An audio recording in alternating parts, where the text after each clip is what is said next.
Hello and welcome to my 5-minute real-world review of the 2016 Yamaha YXZ 1000R. This is the manual shift, not sport shift, which means it has a clutch and 5-speed sequential shift gearbox. This machine also has the Rekluse clutch installed before I bought it. Before I get into the review of the YXZ, I will say the Rekluse is a great product.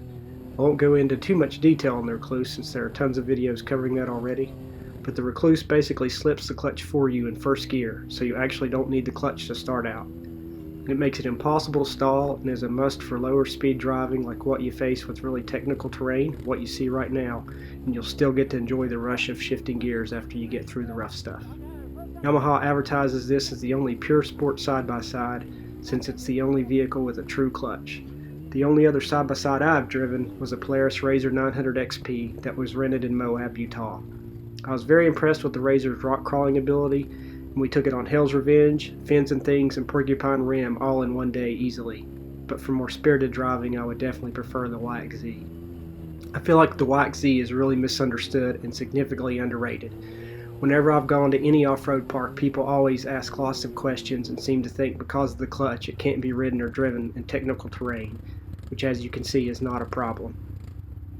While the gearing could be a little lower, and they sell GYTR gear lowering kits, and the gearing may even be more updated with other models now, I was able to handle trails everywhere from Brown Mountain and Brushy Mountain in North Carolina to motocross GP style tracks and Hatfield and McCoy. That's a pretty impressive range in my opinion. If you're looking for something to parade ride in, where everyone loads up Yeti coolers and takes a relaxing caravan style ride with 20 machines down the trail so you can just be outside, there are better machines for that.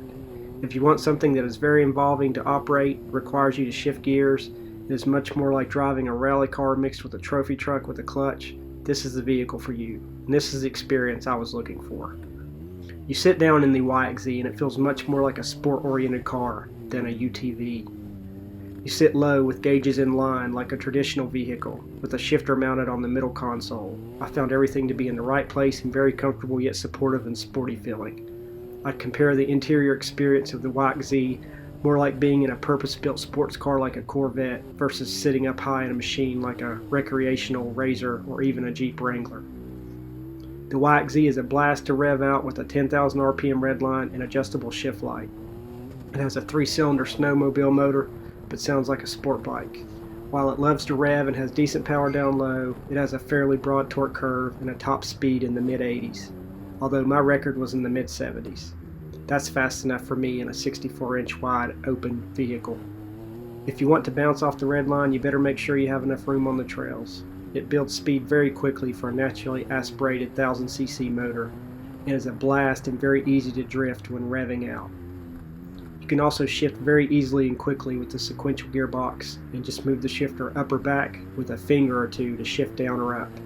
It's basically a motorcycle transmission placed in your hand and works with ease.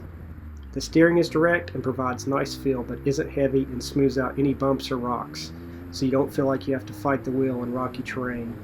In fact, I bought this about 2 months after I broke my left wrist and had to have titanium pins surgically installed, and I was able to drive the YXZ aggressively within a few weeks with no issues, as you can see here.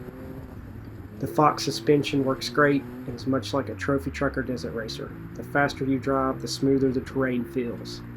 I was continually amazed at how fast I could ride over obstacles with no issues. Large rocks, bumps, didn't matter.